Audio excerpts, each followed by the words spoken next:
दोस्तों आज की कहानी है। अरे भाभी ये कैसे चावल बनाए हैं आपने। दोस्तों कहानी शुरू करने से पहले अगर आपने हमारे चैनल को सब्सक्राइब नहीं किया है तो सब्सक्राइब कर लीजिए ताकि आपके पास पहुंचे हर नया वीडियो।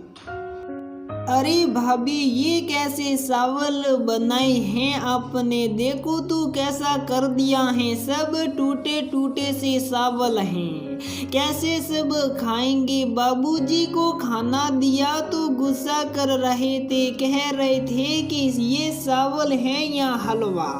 ननद अनुराधा की कड़वी बातों से पहले से ही नाराज रमा गुस्से में आखिर बोल ही पड़ी कि दीदी इसमें मेरी गलती नहीं है। आपने ही 2 घंटे पहले ही चावल एक तो भिगा दिया था जिससे चावल पहले ही टूट गए थे। फिर ना ही अपने ये बताया कि चावल अपने लिए कितना था। चावल फूल जाने से मुझे समझ नहीं आ रहा था और ना ही मुझे पानी अंदाजे से डालना आता है। आपसे पूछा तो आपने बोल दिया कि मैं बिना नापे तोले ऐसे ही बनती हूँ।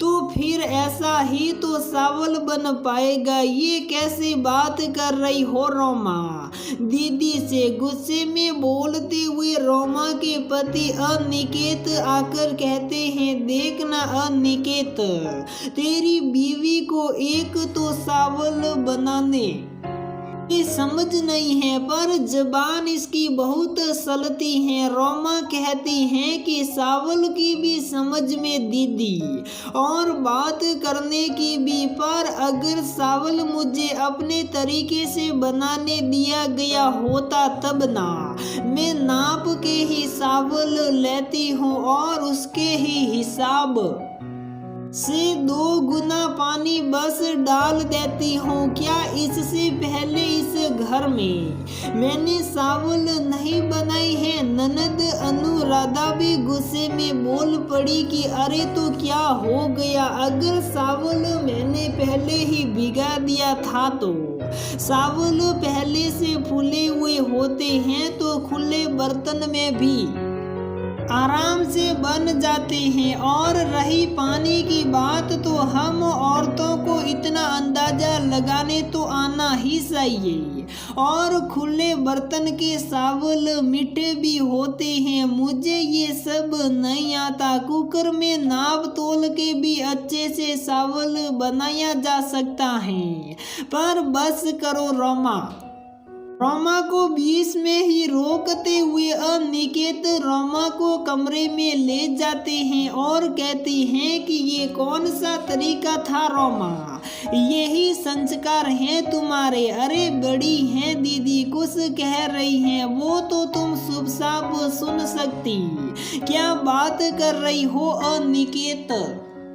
दीदी बिना वजह बस काम बढ़ाने और समय की बर्बादी कराती रहती हैं। हर बात में हर काम में जब भी आती हैं बस टोका टाकी शुरू कर देती हैं। बच्चे के डायपर से लेकर एक छोटे से चावल तक हर चीज में घुसी रहती हैं। कोई भी काम अपने तरीके से नहीं करने देती है वो। बस करो रोमा मेरी बहनें टोकती नहीं है सलाह देती हैं। तुमसे उम्र और तजुर्बे में बड़ी हैं। तुम्हारा भला चाहती हैं इसलिए कदम कदम पे सलाह देती हैं। तुम तो किस्मत वाली हो जो तुम्हारे सही गलत पे कोई तुमको समझने वाला है। वरना कहाँ आजकल कोई किसी के बारे में सोचता है। मेरी बहनों को ही देख लो। उनके ससुराल में कोई सही गलत पे समझाने वाला नहीं है। बस वहाँ के लोग तो कमी निकालने में ही लगे रहते हैं। हर वक्त बस टोका टाकी लगी रहती हैं।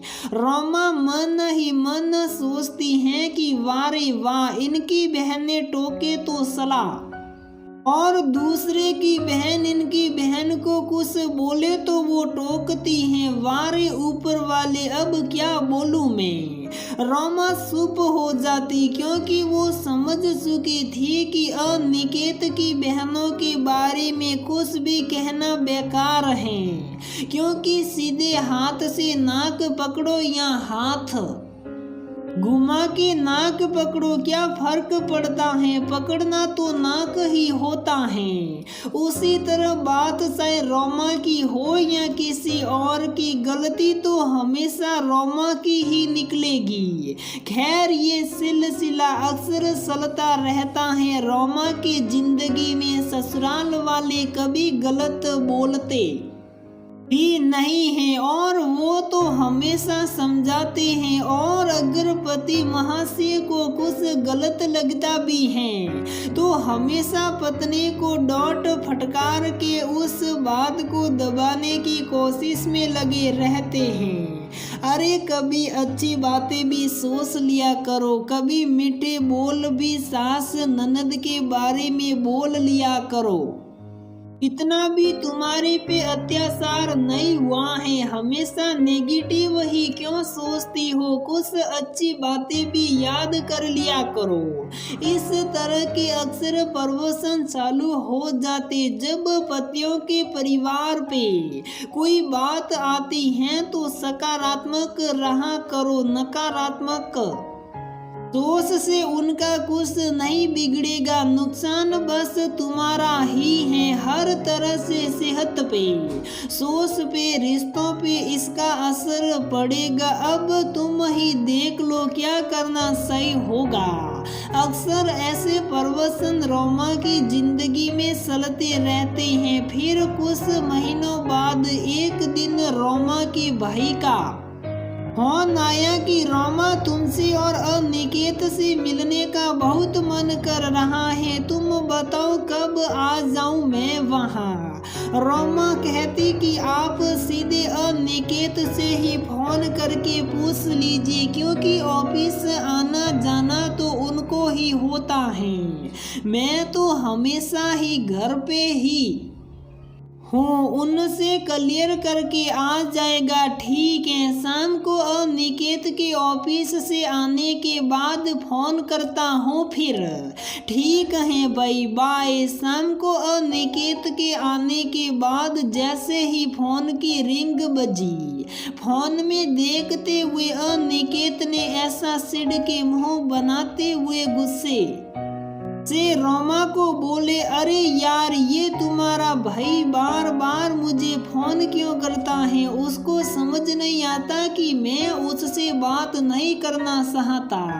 अरे ऐसे क्यों बोल रहे हैं, आपको नहीं करेंगे तो फिर किसको फोन करेंगे वो, आखिर उनकी बहन के पति हैं आप, उसको बोलो मुझे फोन ना किया करे, पता नहीं खुद को तुम्हारा भाई समझता क्या है। जब देखो तब नसीहत बांटने चला आता है, जैसे मुझे कुछ आता ही नहीं, बस उसी को सब पता है। जब देखो तब ज्ञान बांटने लगता है, ऐसा कुछ नहीं है। बड़े लोग तो ऐसे ही अपनी राय देते ही रहते हैं। आपके घर में भी तो अच्छा, बस करो, मेरे तेरे घर की कहानी मत शुरू करो, जो कह रहा हूँ वो करो बस। रोमा फिर कहती है कि अरे वो बहुत दिन हो गए हमसे मिले हुए, तो भाई का बहुत मन कर रहा था, इसलिए मिलने आना चाहते हैं, तो कब आए वही पूछने के लिए आपको फोन कर रहे हैं। वो उसको बोलो वो तभी तुमसे मिलने आए जब मैं ऑफिस के लिए घर से निकल जाऊं, और मेरे आने से पहले भेज देना उसे। मुझे नहीं मिलना तुम्हारे भाई से, साले सब खुद को समझते क्या है, पर अनिकेत वो हम दोनों से मिलना चाहते हैं, मुझसे क्यों फिर से ज्ञान देना है क्या, मुझे नहीं मिलना तुम्हारे भय से। कहते हुए अनिकेत बाहर चले गए अपने आदर सम्मान बड़े भाई के लिए। इतनी कड़वी बात सुन रोमा का दिल रो पड़ा। आज रोमा खुद को ही अपनी नजरों में गिरा हुआ महसूस कर रही थी। वो खुद को ही अपराधी मान रही थी, जैसे उसने ही अपने भाई के बारे ऐसी उल्टी सीधी बातें बोली हो। रोमा चुपचाप बैठे बैठे सोचती हैं कि आगे अब वो क्या करे। अगर भाई यहाँ आए तो अनिकेत के बारे में पूछेंगे तो मैं क्या जवाब दूंगी, और अगर अनिकेत सामने पड़ गई और भाई को कोई अनुचित शब्द कह दिए तो सोच सोच के रोमा का सिर फटा जा रहा था। हे भगवान, ये कैसी दुविधा में डाल दिए, क्यों मुझे दोनों में एक को सुनने पे मजबूर करते हो। दोनों मेरे अपने हैं, मायके और ससुराल की खुशी से ही मेरी खुशियाँ भी हैं, पर मेरी खुशी के लिए और कोई क्यों नहीं कभी झुकता, क्यों ये सब और मैं बर्दाश्त नहीं कर पाऊंगी। इससे अच्छा तो ये ही है कि भाई यहाँ आए ही नहा, इसमें ये सबकी इज्जत है। ऐसे बेइज्जती से अच्छा है कि भाई मेरे घर मेरे ससुराल में आए ही ना। इतने देर तक सोच के सागर से डूब के ये ही हल निकला रोमा ने। फिर आके पूछते हुए अपने भाई को फोन लगाकर रोमा खुश होने का नाटक करते हुए बोलती हैं कि अरे भाई, आप क्यों परेशान होते हो, आप रुको उधर ही, अगले महीने मैं ही आती हूँ तुम्हारी सुख शांति भंग करने। और हाँ, माँ से कह देना कि मेरे लिए कई तरह के पकवान बनाने की तैयारी कर ले। मैं आकर खूब खाऊंगी और खूब आराम करूंगी, एक काम नहीं करूंगी, देखना। इतना तुम लोग के नाक में दम कर दूंगी कि तुम लोग खुद कहोगी कि अरे रोमा तुम कब जाएगी अपने घर। कहते हुए दोनों भाई बहन फोन पे ही जोर जोर से हंस पड़े। रोमा के हंसी के मारे तो आंखों से आंसू भी निकल आए।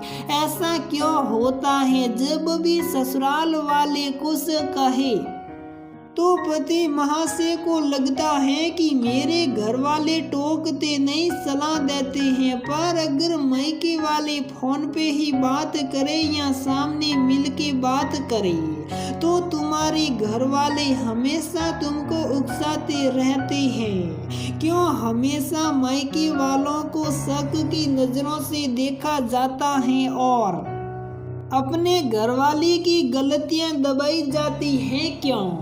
तो दोस्तों, हमारी ये कहानी यहीं पर समाप्त होती है। अगर आपको हमारी ये कहानी पसंद आती है तो प्लीज़ वीडियो को लाइक करें, शेयर करें और हमारे चैनल को सब्सक्राइब ज़रूर करें।